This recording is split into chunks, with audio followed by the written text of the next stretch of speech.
In my review of the Elgato Prompter, I said that it was possible to use it with a whole bunch of different cameras. So in this video, I want to quickly, or promptly, show you how to use the prompter with phones, webcams, action cameras, and even, bigger regular cameras, but maybe with more specialized lenses and filters. Basically, any way that you want to use the prompter that's possible, I want to try to help you figure it out. And since not every setup is probably going to be relevant to you, be sure to just use the timestamps to jump to the part that is most helpful. Now, by far the most common question I've gotten is how to use the prompter with a phone, or can you even use it with a phone? And the answer is yes. And that's not a phony answer. All you need to do in order to use the prompter with a phone is use the platform attachment that comes with the prompter, and then whatever your phone mount of choice is. So all I need to do is attach this platform to the back of the prompter. It has a built-in screw, and then I can take off the back plate I'm currently using, which is for my camera's lens. And since the prompter comes with a whole box of different step-up rings and accessories and stuff, this sounds like an ad. It's not.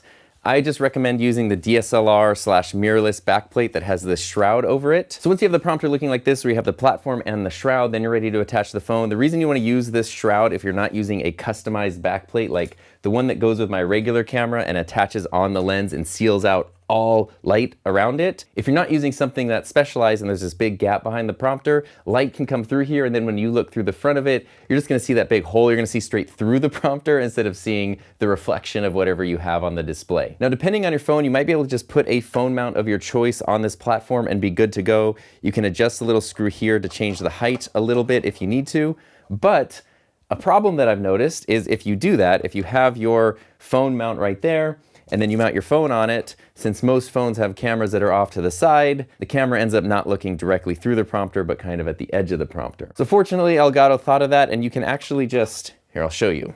Instead of using this middle slot here for this screw, you can put this all the way at the edge, unscrew it, and then you actually have all of these other different options for positioning. So what I can do here is pop this right in here, and now I can actually move this left or right.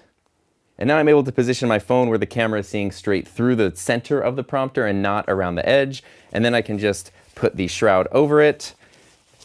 And now I've got my phone on the prompter. But that might prompt you to ask the question, how do you see what the phone is filming? You gotta figure it out. There's a whole bunch of different ways depending on different phones. If you have your phone connected to a computer as like a webcam or a video source, you can just monitor there or monitor on the prompter. Or if you saw the video that I made about using the Blackmagic camera app's HDMI out functionality for streaming and stuff, I can just take this HDMI adapter, plug it into my phone. Now I can run that feed into a monitor to get a clean view of whatever I'm looking at, or into a capture card or whatever it might be. So now you're looking at me through the Elgato Prompter using my phone, and it works just the same as it would if I had a regular camera or my normal setup. And I can monitor myself either through here or by putting this through a capture card and putting that display on here. Now, unfortunately, if you do want to use your phone vertically, it can be a little tricky because even at its lowest, the platform is still positioning at least my phone's camera above the window. But if you're able to flip your phone upside down and mount it that way, then you can just either flip this in software or in editing and use vertical video with the prompter. Now, the next thing to look at is how you can use the prompter with action cams and webcams, other sort of non-traditional cameras. If you happen to have the Elgato Facecam as your webcam,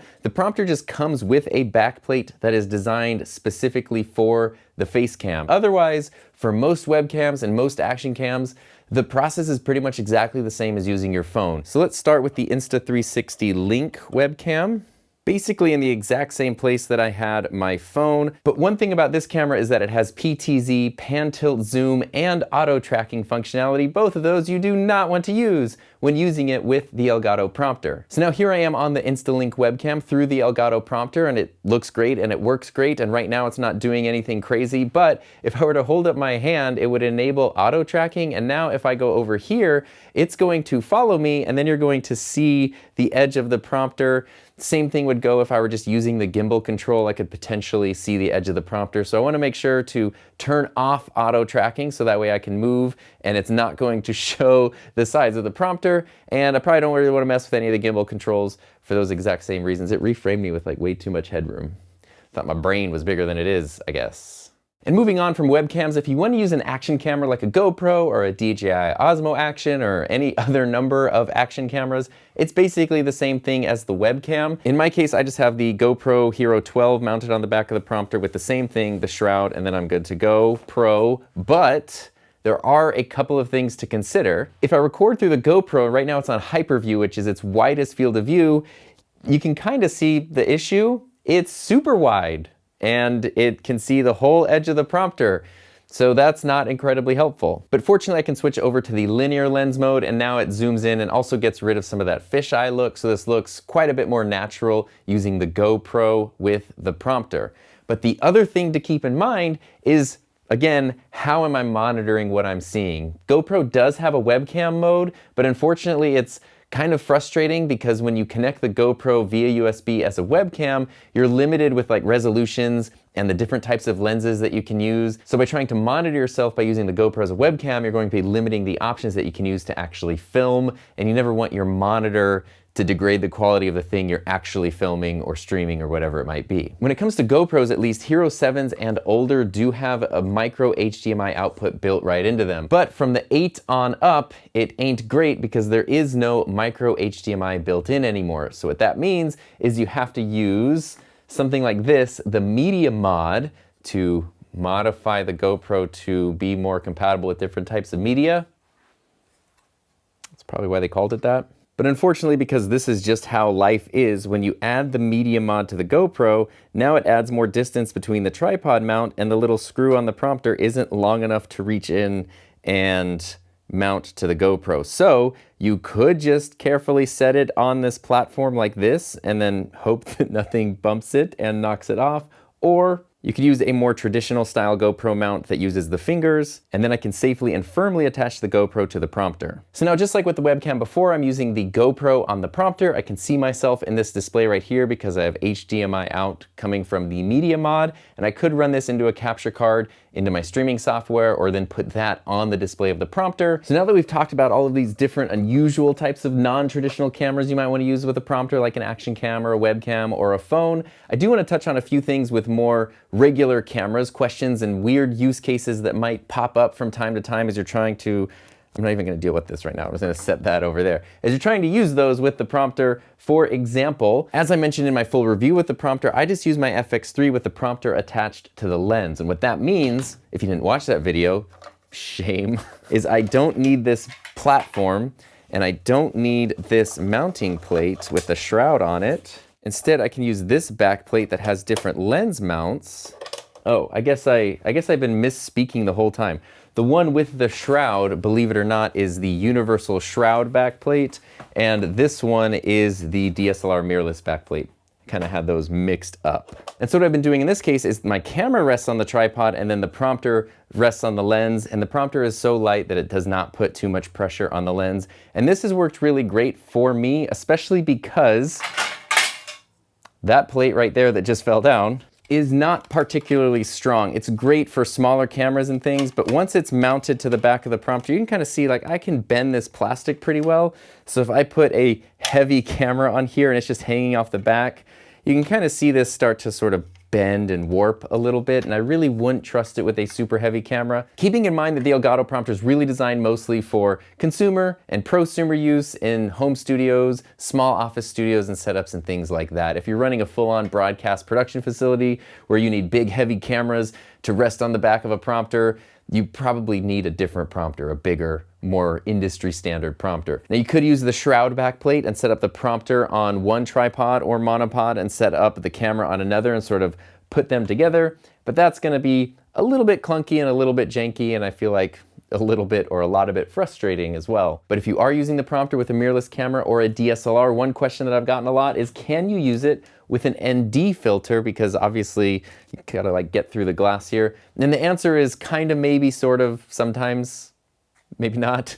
It depends on your filter. If you're using a filter that allows for stacking, so you could put an ND filter and a polarizer and a UV filter or whatever it might be, then you can use one of the lens adapters and just stack it onto your filter and then put that right here. Even if you turn the filter and the front of the lens thing moves, it won't really matter because this part of the mount stays still, and so if this moves in there, you can actually still adjust your ND filter while it's attached to the prompter. But the other question I get is, what if you're using a lens, like a cinema lens, that is just too big for any of the adapters? How do you use that? The prompter itself comes with a whole bunch of adapters, all the way up to 82 millimeters being the largest.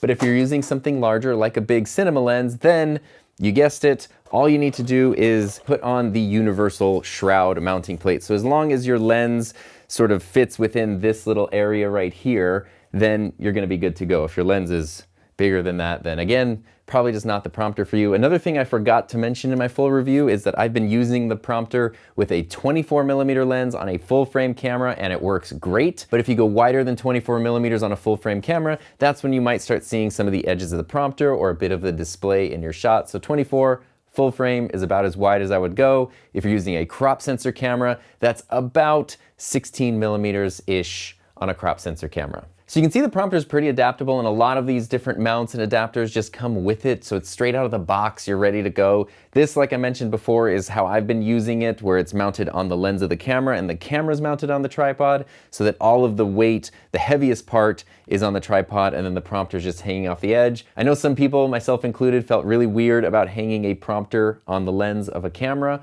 but it is so lightweight. It's really not much, if any, heavier than those matte boxes that go on the end of lenses, which people use all the time with no worries. So you can basically think of it as just a different type of matte box that you're putting on your camera. Now, finally, the last question that I've gotten a lot is, can you use the prompter? Right now, it's running a display from my computer. Can you use this with a phone or a tablet, not as the camera, but as the display source? And the answer is no.